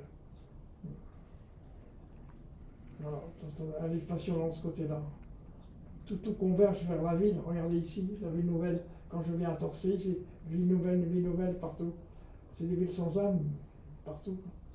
D'ailleurs, encore une fois, c'est pareil, il n'y a pas d'âme. Même si les maires actuels font la publicité pour la ville conviviale ou la ville truc comme Agnières à côté de chez moi, hein, toutes les maires font la publicité sur la convivialité. Alors il n'y en a aucune. La convivialité, c'est ce qu'on vit soi-même, là où on est. Hein. Mais les convives, je vais aller au cinéma tous les soirs, quoi. Ridicule. Bon. Voilà. Il y a dans les nouvelles communes, et aussi un petit peu les anciennes, il y a la démocratie participative par les comités de quartier. Alors les comités de quartier sont obligatoires pour les villes de plus de 80 000 habitants, mais sont donc facultatives pour les villes en dessous de 80 000. Et c'est vrai que je vois à côté de mon petit village, à Villeneuve-le-Comte, donc il y a 1800 habitants, et l'année dernière, ils ont créé des comités de quartier. Et donc c'est vrai que, comme je vois aussi les comités de quartier à Argenteuil, donc qui étaient des comités de quartier obligatoires, parce que c'est une ville de plus de 100 000 habitants, où participe donc ma filleule qui est malvoyante, mais de voir qu'une petite commune de 1800 habitants, d'avoir ces comités de quartier, c'est un petit peu ce qu'on évoquait avec les maisonnés. C'est de voir comment la démocratie, au niveau du porte-à-porte au niveau des 5-6 maisons, etc., peut, disons, évoquer des questions du bien commun, puisqu'en fait les comités de quartier sont obligés d'avoir un élu de la mairie au niveau du comité de quartier. Ce n'est pas des comités comme nous on se réunit aujourd'hui autour de Bernard. Là, il y a un élu qui donc est nommé donc, par le maire ou la maire pour être dans le comité de quartier. Et là, c'est intéressant. Je trouve que ce qui est intéressant, c'est que il faudrait voir la place des femmes dans les mises en relation. Parce qu'elle est très importante, cette place des femmes. Par exemple, je vois là dans le village, les femmes viennent attendre les enfants quand le quart de ramassage revient de l'école. Elles attendent, elles parlent. Et les paroles des femmes ne sont pas forcément des paroles en l'air. Enfin, elles parlent aussi de choses très très importantes. Hein. Ah, aussi? Aussi. C'est là aussi, j'ai oublié de le mettre. Non, merci. Non, mais et je trouve que, par exemple, dans notre église, on est capable d'utiliser des femmes à plein temps pour le service de l'église. D'accord? Et souvent un service matériel. Quand est-ce qu'on les interroge pour savoir ce qui se dit entre elles quand elles sont dans tel ou tel type de rencontre? Et comment ça rapporte une vie qui est une vie pleine de richesses et pleine de questions aussi. Enfin. Et comment nos communautés chrétiennes sont capables de se saisir de ces questions-là et de cette manière-là d'être. Hein? Non mais c'est vachement important, je trouve. Nous, on disait à Chelles, les Portugais sont bien intégrés parce que, regardez, on les voit partout. Tu les vois partout, c'est vrai. Tu les vois partout quand il faut préparer la liturgie et qu'on dit quel chant on prend et machin et nanana. Tu les vois pour faire le catéchisme, c'est encore un rôle où elles ne sont que transmission, mais elles ne sont pas actrices. Et tu les vois pour faire le ménage, on les voit partout, mais elles ont la parole nulle part, donc on ne les voit pas partout, c'est pas vrai. On voit de la main-d'œuvre partout, mais pas des femmes. Voilà. C'est ça. Avez-vous lu l'introduction à l'article Les femmes et l'avenir de l'Église, où je vous demande si la suite vous intéresse? C'est un article de Joseph Moin, Oui, j'ai Ah oui. paru. C'est d'ailleurs lui qui, en conclusion, dit que la place des femmes va être un lieu d'avenir de l'Église. Hein. Il le dit clairement, c'est ce qui m'a éveillé la question, toi. Voilà, c'est dans le dernier paragraphe. Et il va dire aussi, en disant, au 19e siècle, l'Église, entre guillemets, a perdu le monde ouvrier. Au 20e, elle a perdu les femmes. Parce qu'on n'est pas attentif au combat de civilisation, au débat de civilisation. On n'est pas attentif. Est-ce que la suite vous intéresse? On est attentif à notre survie, c'est pas pareil. Oui, et ma question était, Philippe, justement, est-ce que On fera tu après. peux agrandir Une ça? fois qu'on... Je te dis après. La totalité. Oui. Tu mettras après. Ouais, non, mais on le fera après. Une fois Oui, que... oui, non, mais parce que c'est un peu écrit petit. Ah oui, hein. d'accord. Ah oui, oui. Tu l'as- Donc j'hésite. C'est ce que tu veux nous faire passer là? Non, c'est ça? Si, C'est ce que tu as fait passer déjà. L'introduction. Oui, d'accord. Alors, si la suite vous intéresse, j'aimerais que Philippe, s'il peut, L'agrandisse. l'agrandisse un tout petit chouïa parce que je pense qu'avec la C'est plus fatigant à lire. c'est plus fatigant à lire, d'accord? Donc s'il peut, Surtout que sur la page, il y a la place en haut et en bas. ben oui, il y a, oui, Il y a toujours oui, une place oui, en haut et en oui, bas, oui, donc on peut oui. agrandir un peu. Parce que par exemple, les notes qui ne sont pas inintéressantes, à mon avis, c'est pas visible, là, tel que c'est. Mais ce qui est bien dans un autre aspect qu'il développait là, qu'il ne perdait pas l'espérance. Il croyait encore que là... Joseph Moin? Oui. Oui. Ah ben, Voilà. heureusement. Et il croyait encore que dans le futur, les choses pourront revenir dans l'ordre et que l'Église ne sera que, bon là c'est mes mots à moi, bénéficiaire Oui. de cette évolution. Oui, Voilà. parce que oui, mais Et encore une fois, il ne faut pas forcément qu'on cherche à être de ceux qui vont infléchir l'évolution. le souffle de l'esprit, il travaille au cœur du peuple. Et donc, accueillons cette évolution avec les orientations qu'elle va prendre. Tu vois, bon, il y a un tas de débats. Par exemple, les débats autour de la PMA, les débats autour de la fin de vie, etc. On croit qu'on a encore les moyens de faire poids, mais on rigole. On rigole. C'est parti. C'est parti, et puis Ouais. même si on avait été là au début. Ouais, Bon, c'est ça. après, c'est comment on va accompagner tout ce qui va être décidé par la société civile et comment on sera présent aux différentes situations et comment au cœur de ça va se forger une autre manière de voir, une autre manière de croire. Enfin, il me semble, enfin moi je le dirais Non, comme ça, oui. dans mes mots à moi. Et c'est là où je reviens à nos féministes, hein, le temps des féminismes. Il faut faire avec. Il faut faire avec, de toute façon. Il faut faire avec. Et éventuellement, à qui nous le demanderait, faire découvrir qu'il y a autre chose.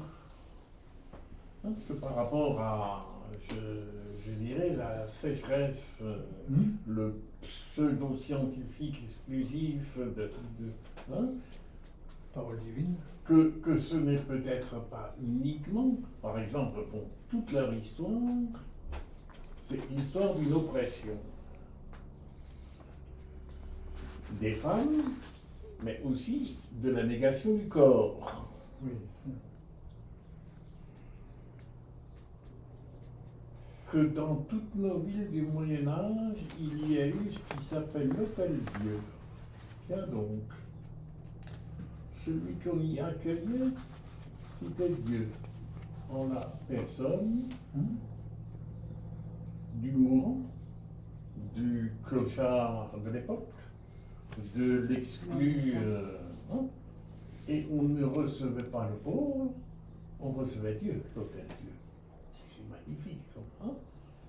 Et ça, c'est pas dit dans l'histoire patriarcale pure et dure. Que cette histoire n'ait jamais existé à l'état pur, qu'il y ait toujours eu hein, des correctifs, ben, je dirais à nous de le découvrir et de le rappeler à l'occasion. Et c'est là où les Moltmann me paraissent intéressants. Hein. Par exemple, c'est pour ça aussi, j'ai demandé, voulez-vous la suite, c'est-à-dire Marthe? Elle analyse le personnage de Marthe, mais ensuite elle s'intéresse en disant, mais qu'est-ce que c'est que ce truc où en Provence, elle a débarqué dans la barque de Lazare, où on a, hein, d'ailleurs c'est elle qui prêche, je crois que c'est elle qui baptise Saint Maximin à un moment donné. Bon, c'est ni plus ni moins que des espèces de défense populaire vis-à-vis d'une patriarcalisation absolue. Et c'est intéressant à découvrir. Et c'est là où je dis, nos chères penseuses sont un peu trop franco-françaises. Et on a intérêt à regarder autour de nous, dans le monde, qui dit la même chose, qui le dit éventuellement différemment et qui l'a vécu différemment.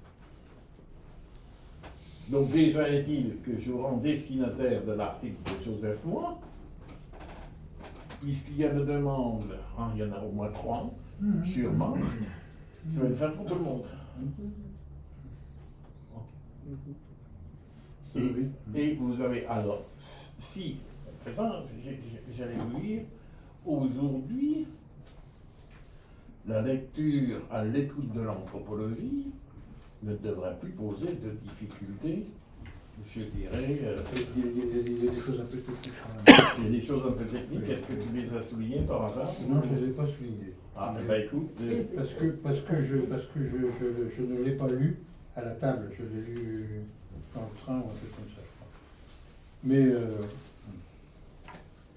je voudrais revenir sur ce que je disais tout à l'heure, parce que je trouve qu'il y a des liens à faire entre ce qu'on a dit de l'évangile tel qu'il était écrit. En fait, c'est la conjugaison de l'acte de foi de plusieurs communautés qui ont fait, hein, si j'ai bien compris ce que tu disais, et si telle est ma foi. Donc il y avait tout ce qui était autour de Matthieu, tout ce qui était autour de Marc, tout ce qui était autour de Jean, etc. Et, bon. Et chacun a fait l'expérience du Christ, et au bout du compte, chacun donne un acte de foi, et c'est convergent. Voilà, la compréhension du pourquoi la référence à la parole de Dieu est pour nous importante. C'est des gens croyants font l'expérience de la vie d'abord, de la vie de croyants, et ils découvrent qui est Dieu au bout du compte et sont capables, en quelques textes, de remettre un acte de foi un peu construit à leur manière. Et avec à la fois des lectures convergentes et des lectures divergentes. Oui, aussi. C'est par rapport à toujours ces paroles d'évangile, où je réponds toujours duquel il y en a 4. Avec un S, la parole et l'évangile avec un S. Voilà. Je continue ce que je voulais dire tout à l'heure. C'est que aujourd'hui, bon, toutes les manifs qu'il y a eu autour du mariage pour tous. D'accord. Tu te dis, ils ont défilé ces gens-là. Putain, ils ont pris du temps. Première lecture, ils sont généreux, ils défendent la loi, ils défendent la morale, à leur point de vue, etc. etc. Bon, très bien. Enfin, très bien, je dirais très mal. Mais ça, c'est autre chose. Quand je dis très bien, il ne faut pas confondre. Donc, mais je trouve, en fait, aujourd'hui, la question de la famille, la question de la sexualité, etc., on voit bien que c'est remis en cause. Mais allons demander à des gens qui essayent de vivre chrétiennement ces situations-là. Leur dire, mais qu'est-ce que vous vivez? Qu'est-ce qui est important pour vous dans ces relations nouvelles qui se créent à travers les divorces familles, les gamins qui couchent 15 jours chez l'un, comment la belle-mère les reçoit, comment le père il s'est donné des points de repère pour accompagner tout ça, et comment vous vivez ça chrétiennement, avec ce que vous croyez de Dieu. Et ensemble, on va regarder. Et il y a des portes qui vont s'ouvrir, et il y a des choses qui vont s'affirmer, qui vont s'enraciner, etc. Et là, voilà l'acte de foi de notre Église d'aujourd'hui, qui ne sera pas la même avec nos références franco-françaises qu'avec les références d'Amérique latine. Et on pourra, quand on se retrouvera, dire, mais finalement, notre recherche, elle est pleine de vérité, parce qu'il y a des convergences. Comme nous, on a découvert qu'il y avait des convergences dans les recherches intellectuelles d'aujourd'hui. En disant, on n'est pas une bande de luberlus à 7 autour de la table, il y a des gens qui pensent comme nous et qui nous recherchent depuis longtemps. Donc notre recherche, elle trouve sa valeur dans le mouvement du peuple de Dieu. Je trouve que, pour moi, je trouve que c'est ce que nous faisons là est en train d'éclairer l'histoire et nous projette vers l'avenir. Et c'est les deux qu'il faut... Enfin, ce que je vis est important. Ce qu'ils ont vécu hier, qu'est-ce qu'ils ont dit? Et nous, qu'est-ce qu'on est en train d'écrire qui va devenir aussi référence pour nous et pour ceux qui vont nous succéder, dans la foi. Toujours en mouvement. Tout, c'est toujours en mouvement. Et c'est une femme qui nous a dit ça. C'est normal, le gamin ne peut sortir que s'il est un peu en mouvement. Dans 2 minutes, toi, tu nous as présenté la prière, mais sur nos lectures, tu as peut-être aussi des choses à nous dire? C'est pour rebondir par rapport à l'écho entre Blandine et puis Jean-Philippe. Ça fait 1h40. Quoi. Oui, ça va devenir long. Hein. Ouais. Merci. On va... Mais enfin, Ils sont bonnes, hein, celles-là. Elles sont bonnes. Philippe. Comment? T'as coupé là? Non, mais non. Ah bon? ah oui. Ouais, Mais tu feras il y a des choses que tu vas peut-être pouvoir tu te faire. tu referas le... Faut dire au revoir. On dit au revoir tout le monde? Il est parti.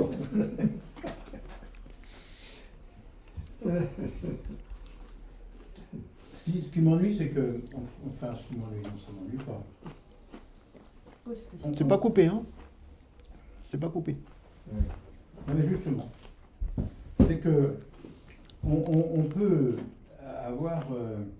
on peut divaguer à propos de choses qui reviennent comme ça, et on finirait par oublier l'objet de notre recherche.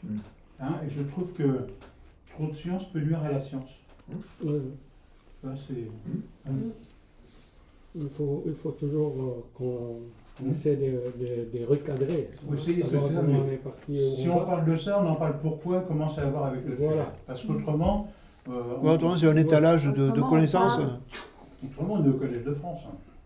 Alors sinon, juste Françoise. une petite Collège de une Françoise. remarque par rapport à Marie-Madeleine. Oui. Pour moi, ça reste quand même une figure très complexe.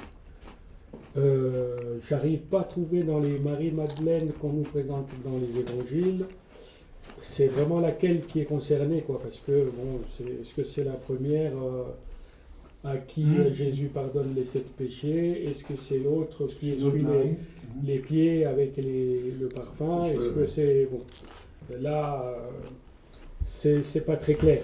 Et puis en plus, toute la légende qui accompagne le fait qu'elle soit venue en Europe, en France, etc., etc., voilà, ça fait une complexité que on pourra peut-être revenir dessus à l'occasion pour essayer vraiment de cerner cette figure, parce que c'est intéressant, mais en même temps, par rapport au... Tout nous est donné, hein.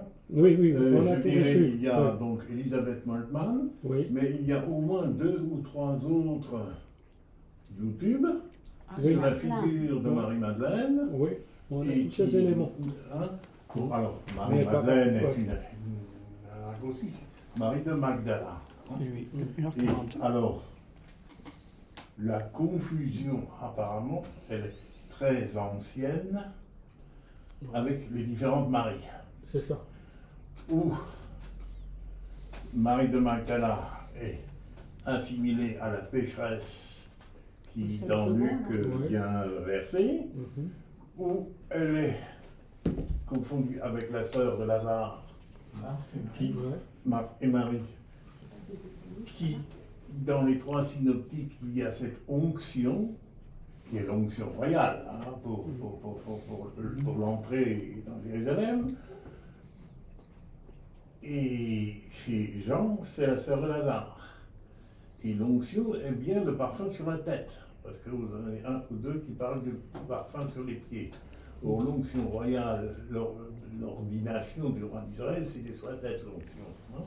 Donc là, alors, il y a effectivement 4 ou 5, comme tu dis, hein, qui se Moi, j'en ai mélangent. découvert une autre, Et Marie l'égyptienne. Et un pape, je crois que c'est au 6e ou au 7e siècle, décide qu'il y a marre de cette confusion et qu'il y en a une seule. Et c'est celle qu'on a représentée au tableau. Ah oui, les tableaux, la blonde, il y en a beaucoup. les cheveux vont jusqu'au truc. Elle est souvent Avec présentée, elle est avec bien à son- Colmar, et elle est toujours avec le vase de parfum. Ça, c'est Il faut pour qu'on fasse l'ensemble, c'est attention pour à les- l'heure, parce que je les crois que ça pieds. fait 1h40 qu'on est en Ah, train Ça de fait faire. 1h40, oui, Oui. ben, dans 5 minutes, Il on faudrait essaye inclure. de... hein, tout à fait. Donc, je viens, aujourd'hui, on peut faire le ménage, je dirais, dans les représentations. hein. Mais je te donnerai peut-être... Regarde sur YouTube, il y en a de bonnes. J'ai suivi les références, hein, Ah, mais oui, c'est oui. Bon, reste Oui. complexe. Voilà, oui. Pourquoi faire ça Pour rebondir par rapport à ce qu'évoquaient Blandine et Jean-Philippe sur l'anthropologie un petit peu dure et sur la place du sujet. Or, c'est vrai que dans les sciences humaines, fin 19e siècle et tout le 20e siècle, la grande découverte des sciences humaines, ben, c'est la psychologie des profondeurs, c'est l'inconscient. Et pour le sujet, il se trouve que dans les sciences dites dures, parce qu'il paraît qu'il y a des sciences molles, mais dans les sciences dures, donc physique, la physique quantique, elle nous montre que finalement, le sujet interfère lors de l'observation de son expérience. Donc on voit le retour dans la science la plus dure, qui est la science physique, de la place du sujet. voilà. Mhm. Ça. Mhm. Et ça, c'est une bonne nouvelle de notre temps, ça. C'est effectivement, hein, Ouais. je dirais, cette dureté-là n'est plus tout à fait à l'actualité, mais à l'actualité aussi, il y a, je dirais, l'ignorance, et c'est fort dommage. Enfin, Bien. Bon, nous allons ensemble à Philippe. 1h45. 1h45, et bien on va conclure pour aujourd'hui. Et je vais donc à tous vous envoyer la suite de Marie-Madeleine, donc d'Elisabeth Moltmann, et l'article des Joseph Moi. Et ça, ce seront des compléments de lecture. Alors, si entre-temps vous voulez excursionner là-dedans, ne vous privez pas, mais au programme officiel pour la prochaine réunion, nous reviendrons donc sur l'article de Joseph Moi et sur Elisabeth Moltmann. Et essentiellement ce que l'on disait tout à l'heure sur le débat autour de la place de la femme serait le lieu d'un enjeu pour l'avenir de nos institutions. Hein, c'est ça, hein? Joseph Moi Il a dit comme ça. Et il le dit. Bon, allez, en tout cas. Donc ouais, voilà. on l'abordera par la force des choses. Hein. D'accord. 20 mars Mais 27, non 27 moi, c'est 27 mars et 17 avril. Ah, d'accord. Je ne sais plus pourquoi on a dit Bon. 27, mais c'est le 27. En qui couple, était là fixé. 27 mars, 17 avril. Ça doit être une question de On dira à tout le Voilà, monde. sûrement. Bonne soirée à tous Oui. et à bientôt. À bientôt. Au revoir. Au revoir.